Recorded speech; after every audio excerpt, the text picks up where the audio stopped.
Oi, pessoal, aqui é Mariana Bruce, professora de História do Colégio Francisco de Assis. Estou aqui para mais uma aula de História do nono ano, dessa vez para tratar do tema A Segunda Guerra Mundial. Pessoal, não sei o que aconteceu, eu preparei esses slides, eles estão super fofos. O fundo, na verdade, é branco, então daria para vocês visualizarem melhor essa construção. Eu não sei porque na hora que eu abro o arquivo para gravar, o fundo fica mais escuro. De qualquer maneira, dá para entender aqui a proposta da aula de hoje. A gente vai analisar os slides e aí não vai ter problemas. E lá na sala de aula virtual, quando vocês clicarem no link, aí vocês vão ter acesso ao arquivo no formato original, tá bom? Então vamos para a aula de hoje? Vamos dar continuidade aí à nossa matéria. Na semana passada eu conversei com vocês sobre o processo de consolidação do fascismo e do nazismo na Europa, né? Particularmente o caso italiano e o caso alemão.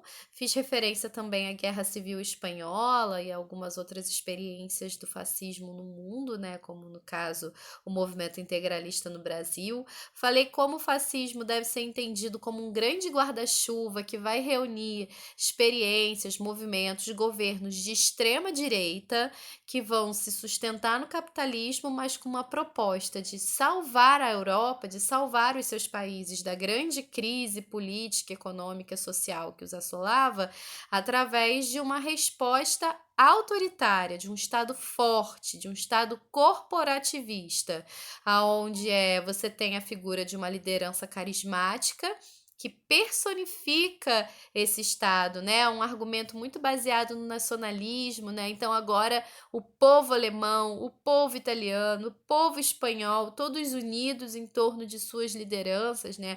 O Hitler na Alemanha, Mussolini na Itália, o General Franco na Espanha, poderia falar do Salazar em Portugal, Plínio Salgado aqui no Brasil, em alguma medida o próprio Getúlio Vargas, que também bebe um pouco dessas fontes fascistas, né, sobretudo no que diz respeito ao Estado corporativista. Enfim, você tem essa característica de um Estado forte, de uma liderança carismática e de uma perspectiva de união, né, de uma homogeneização do povo. Então, são os alemães, os italianos. Percebam, são todos iguais e unidos em torno dessa liderança e desse projeto comum. Então, nesse sentido, no caso da Alemanha, quando Hitler se torna Führer e ele dá início a esse projeto de construir uma grande Alemanha, uma das primeiras medidas vai ser justamente excluir todos aqueles que não eram condizentes à superioridade da raça ariana, que é uma raça que se remete ali às raízes do povo germânico, do território germânico, uma raça de característica caucasiana, de pele branca, né? E também é vinculada a um viés antissemita que tem uma crítica muito grande aos judeus, a uma perspectiva ideológica também muito bem definida, anticomunista, antiliberal, que se propõe ali como uma terceira via, porém uma terceira via dentro do capitalismo, diga-se de passagem. Uma raça que seria superior e, portanto, perfeita, então também vai excluir pessoas com diferentes tipos de deficiência, vai defender a eugenia, que é essa perspectiva de limpeza, né, desse processo de evolução da raça. Então, você descarta, né, e muitas vezes vai né, defender a morte de pessoas que não correspondam a essa raça perfeita. Então, pessoas com vários tipos de deficiência não serão atendidas, acolhidas, né? E vai se sustentar aí essa lógica de que é preciso criar uma raça perfeita, é preciso se afirmar dentro dessa superioridade. E para tanto, na construção dessa nação ariana, era necessário também conquistar um território que fosse correspondente a essa superioridade toda. Então, o espaço vital alemão ia muito além do território específico da Alemanha. Então, eles teriam que, num primeiro momento, expurgar da Alemanha todos esses elementos desagregadores e, na sequência, iria partir para o expansionismo, né, para construir essa grande Alemanha para além do seu próprio território.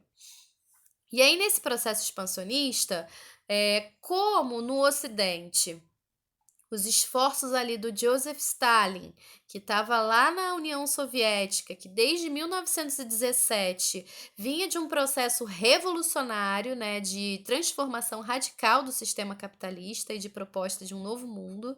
A União Soviética, né, sob a liderança do Stalin, começou a sinalizar para a Inglaterra, França, que a ascensão desses regimes de extrema-direita poderiam ser perigosos. Porém, como o anticomunismo era muito forte na Europa e nos Estados Unidos nesse período de pós, né, guerra, de pós-Primeira Guerra, nos anos 20, nos anos 30, ninguém queria papo lá com a União Soviética. Então, o que que aconteceu? O Hitler propôs um pacto de não agressão entre a União Soviética e a Alemanha.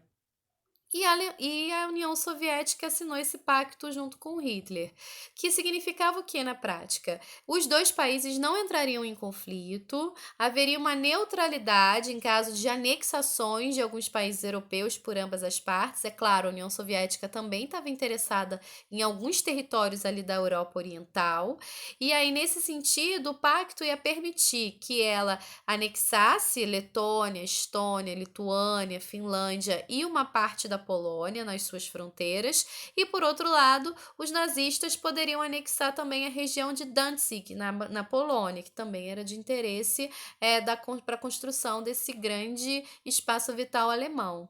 E foi com esse acordo que a Alemanha pôde invadir a Polônia no dia 1º de setembro de 1939, dando início, dias depois, à Segunda Guerra Mundial de forma oficial.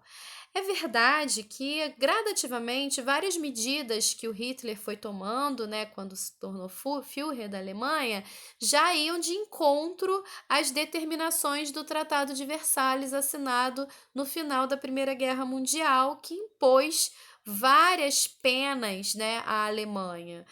Não poderia ocupar o leste do Rio Reno, não poderia ter exército, não poderia ter vários investimentos, tinha que pagar dívidas de guerra. E pouco a pouco o Hitler foi desrespeitando essas determinações. Porém, do ponto de vista do Ocidente, principalmente da Inglaterra e França, naquele momento ainda não era interessante reagir, porque o Hitler poderia soar como algo estranho, como algo possivelmente ameaçador, mas era muito melhor do que os comunistas. Então, na realidade, a expansão do Hitler representava também uma barreira para o avanço do comunismo da Europa, então estava interessante para vários países do Ocidente. Mas eles não contavam que a Blitzkrieg alemã, que é a Guerra Relâmpago, ia resultar em pouco tempo depois da invasão da Polônia, a expansão das tropas alemãs em direção ao Ocidente rapidamente vai conseguir ocupar de forma direta ou indireta praticamente todo o continente europeu e inclusive o norte da África. Se vocês observarem esse mapa que eu trouxe aqui do ladinho, é um mapa que tem ali a Alemanha no centro, estão vendo? Tá lá, German Reich, tá vendo?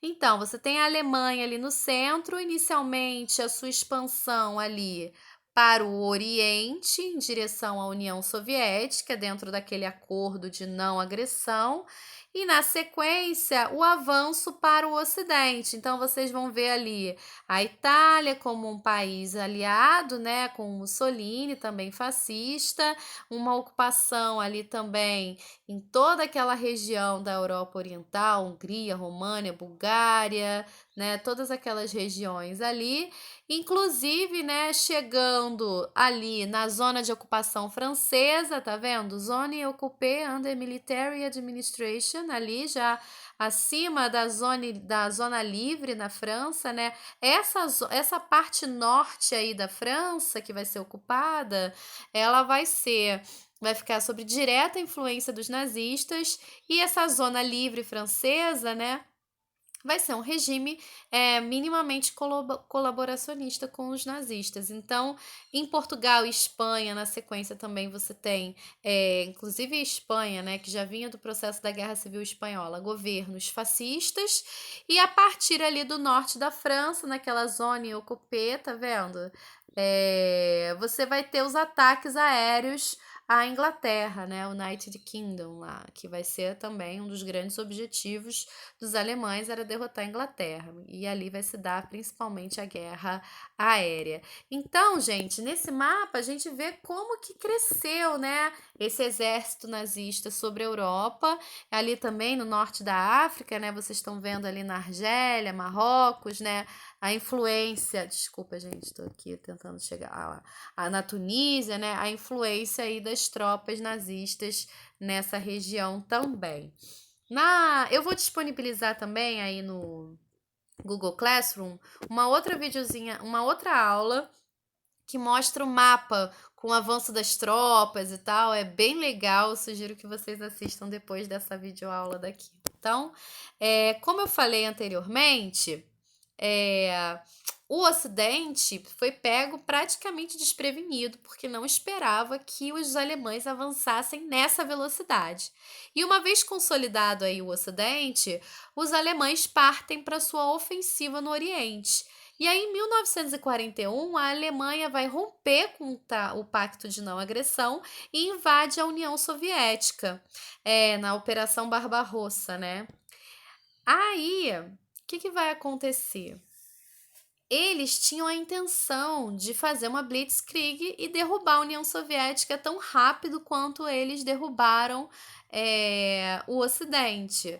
Mas na União Soviética eles vão enfrentar vários desafios. Um deles é já conhecida pelos alemães, a política de terra arrasada, que na medida em que os soviéticos tinham que recuar diante da ofensiva alemã, eles iam destruindo pastos, acabando com estoques, armazéns, justamente para incendiando cidades inteiras, que é justamente para deixar as tropas alemãs sem recursos para avançar. Então, isso desacelera essa guerra relâmpago, porque eles têm que esperar os recursos chegarem da própria Alemanha, já que eles não podiam contar ali com recursos do próprio território. Além disso, na União Soviética você tem também um inverno muito severo. A intenção dos alemães era chegar a Moscou antes do inverno, porém, com toda essa dificuldade que eles enfrentaram, né, nesse processo de avanço de tropas, eles não conseguiram alcançar esse objetivo.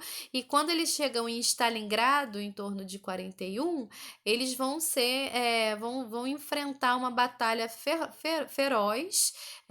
Tem vários filmes que tratam disso. Tem um filme chamado Círculo de Fogo. Vou deixar as indicações de filmes também aí na sala de aula virtual. Tem muita coisa sobre a Segunda Guerra Mundial e que fala um pouco dessa guerra, né? Que não foi apenas uma guerra das tropas, né, dos exércitos, do exército alemão e do exército vermelho russo, mas também uma guerra contra um inverno que chega avassalador e mata milhões e milhões de pessoas. E aí vocês têm em destaque essa imagem, né, do Emanuel Sverinhin, que é uma estátua das crianças dançando em Stalingrado em frente a uma estação ferroviária já em chamas. Nesse mesmo dia, 40 mil habitantes dessa cidade morreram. Então é impressionante assim o número de mortes da Segunda Guerra Mundial. Em breve eu vou fazer esse balanço aqui para vocês. Foi algo realmente sem proporções, sem precedentes, né, na história aí da Europa, na história da humanidade. E aí, é nesse cenário que o Ocidente começa a construir a sua contraofensiva. Houve ali, então, num primeiro momento, uma dificuldade de declarar guerra à Alemanha, como eu comentei, por duas razões principais. Tanto a questão deles entenderem que o nazismo poderia ser um escudo para o avanço do comunismo na Europa, e também porque os traumas da Primeira Guerra ainda estavam muito latentes. Então, em países como França e Inglaterra, que sofreram pesadas perdas na Primeira Guerra Mundial, na Guerra de Trincheiras, né, hesitaram bastante em enveredar em uma nova guerra. Mas, diante dessa ofensiva alemã, eles não tiveram como e declararam guerra com o apoio dos Estados Unidos a partir de e declararam guerra com a Alemanha e com o apoio dos Estados Unidos a partir de 42 começaram efetivamente a contraofensiva dos aliados. Ali em destaque vocês têm a figura do Winston Churchill, que era o primeiro-ministro inglês na época e que vai ser um dos defensores aí dessa guerra contra a Alemanha, que vai articular as nações em torno dos aliados, que serão Estados Unidos, Inglaterra, França, e também a União Soviética, né, na medida em que, apesar das diferenças ideológicas, ambos vão se colocar contra os nazistas, e do outro lado você tem o eixo, constituído por Alemanha, Itália e também o Japão, que vai ter uma outra participação na guerra que eu já vou falar. Então aí vocês têm imagens, né, das tropas nazistas que se espalham pela Europa, a chegada dos nazistas ali em Paris, essa emblemática foto, né, perante a Torre Eiffel, a destruição da guerra, a guerra aérea, né, o complexo industrial militar movimentado dentro desse fato histórico. E aí o dia D é um dia marcante, né, que determina o início de fato dessa contraofensiva dos aliados, que é o dia em que as tropas desembarcam ali no norte da Normandia, na França, e que começa aí de fato o recuo das tropas alemãs, né? Os Estados Unidos, eles entram na guerra depois de se verem envolvidos numa disputa com o Japão pela hegemonia do Pacífico. O Japão ataca os Estados Unidos, uma base militar dos Estados Unidos no Pacífico, em Pearl Harbor. Tem até um filme hollywoodiano, que vocês já devem ter ouvido falar, chamado Pearl Harbor, e que trata um pouco desse fato. E a partir daí eles declaram guerra ao eixo e, na sequência, obviamente, a guerra à Alemanha também. E aí eles desembarcam na Normandia em 6 de junho de 1944, e a partir daí os nazistas vão recuando na frente ocidental.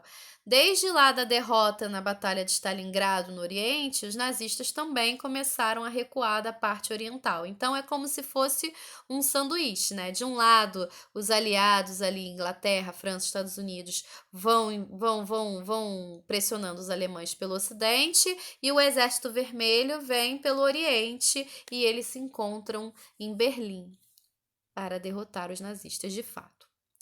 A derrota, né? A Alemanha vai capitular em 8 de maio de 1945, e é a partir daí que o mundo vai ter que enfrentar a tragédia do Holocausto e de todos os horrores cometidos pela SS e pela Gestapo nazista nas áreas ocupadas. E aí, em relação a isso, pessoal, esse processo ele tem início, né, com a segregação dos judeus nas áreas ocupadas, e aí você tem imagens, por exemplo, do gueto de Varsóvia, na Polônia. Inclusive no Netflix tem um filme agora que se chama O Zoológico de Varsóvia, alguma coisa assim, que eu sugiro fortemente que vocês assistam, que fala um pouco desses episódios. Tem o filme O Pianista, enfim, são muitos os filmes que tratam desses temas da Segunda Guerra Mundial e do Holocausto, né? O Menino do Pijama Listrado, que é mais conhecido por vocês. Tem o livro também, né? O Diário de Anne Frank, enfim. É, essa dimensão, né, do Holocausto, ela precisa ser compreendida, sobretudo no nível da naturalização dessa violência durante a guerra. O que eu quero dizer com isso? Começa esse processo, né, como eu falei lá atrás, né, de extirpar, de excluir todos aqueles que não correspondiam à grande nação ariana, né? E aí os judeus, principalmente, começam a ser segregados em guetos. Em Varsóvia, na Polônia, o gueto de Varsóvia vai reunir mais de 500 mil pessoas. E aí, nesse gueto, obviamente, os judeus eram desprovidos de todos os seus bens materiais, eram submetidos a condições muito difíceis, de fome, inclusive, de muita violência, e dali do gueto eles encaminhavam os judeus para campos de concentração, onde eles eram obrigados a trabalhar e também eram exterminados nas câmaras de gás instaladas nesses campos, né? Um dos mais famosos é o campo de Auschwitz, que, enfim, exterminou milhões de judeus. No total, foram 6 milhões de judeus exterminados durante a Segunda Guerra Mundial pela solução final nazista. O que é curioso desse processo é que nunca houve, de fato, uma determinação por escrito para essa solução final. Isso foi falado em vários momentos, né? No próprio livro Minha Luta fala que eles precisavam ser era preciso enfrentar os judeus e tudo mais, mas ali uma determinação, uma lei, olha, os judeus vão ser mortos na Câmara de Guerra. Não existe uma lei assim. Mas de alguma forma, né, todos se viram envolvidos nesse ciclo devastador de morte e extermínio que realmente gera aí um conjunto de reflexões para gente do ponto de vista assim do que a humanidade é capaz de fazer. E aí tem uma filósofa chamada Hannah Arendt, que ela escreve um livro chamado A Banalidade do Mal, que é muito interessante para a gente pensar o que é isso, né? Quando o mal se torna banal, quando as pessoas se assumem ali num papel de cumprir regras, de cumprir determinações de uma hierarquia e que, mesmo que essas determinações resultem no extermínio de milhões de pessoas, e aí são homens, mulheres, crianças, idosos, não havia nenhum tipo de discernimento em relação a isso. E é importante também dizer que não foram apenas judeus que foram exterminados, que morreram durante a Segunda Guerra Mundial, embora eles sejam os mais conhecidos, né? Mas nessa guerra morreram 17 milhões de soviéticos, sendo que 9 milhões e meio de civis, principalmente por conta do inverno, do frio. 6 milhões de judeus, como eu já falei. 5 milhões e meio de alemães, sendo que 3 milhões de civis. E eu destaco os civis porque como a guerra acontece no território, né, ali europeu, não tem como discernir o que é o soldado do exército e o que são os civis, né? Porque a guerra acontece ali nas cidades, não é num campo separado, um exército enfrenta outro exército. A guerra acontece em grande medida nas cidades e os civis estão ali no meio desse processo, morrendo junto. 4 milhões de poloneses, 2 milhões de chineses, porque a guerra também acontece no Oriente, e aí tem o protagonismo do Japão ali, que é importante também ser relatado. 1 milhão e 600 de jugoslavos, 1 milhão e meio de japoneses, mais de 500 mil franceses, mais de 400 mil italianos, quase 400 mil ingleses, mais de 200 mil, quase 300 mil soldados estadunidenses. Portanto, uma guerra de proporções dantescas. O próprio Brasil também se envolve, né, na Segunda Guerra Mundial, em meio às pressões econômicas e diplomáticas, em particular devido ao bombardeio de embarcações brasileiras na costa por submarinos alemães e também por conta das pressões dos Estados Unidos ali para o Vargas assumir uma posição na guerra. O Vargas, que era simpatizante do fascismo, mas por questões econômicas, políticas, diplomáticas, é obrigado a declarar guerra ao eixo, acaba fazendo isso em 1942, mas só envia suas tropas no caso para a Itália, em 1944, né? Na ocasião, foram enviados 25 mil pracinhas do exército para servir a Itália junto às tropas aliadas aí nesse processo de avanço. E aí, depois de capitular da Alemanha, depois de terminada a guerra na Europa, os Estados Unidos ainda tinham contas a acertar com o Japão devido lá ao ataque de Pearl Harbor e essa disputa pela hegemonia do Pacífico. E assim, eles, uma vez terminada a guerra ali na Europa, eles se voltam para uma ofensiva contra o Japão, reconquistam várias regiões ocupadas pelos japoneses ali no Sudeste Asiático, até culminar na rendição incondicional do Império Japonês após a explosão de duas bombas atômicas nas cidades de Hiroshima e Nagasaki em 1945, que foram talvez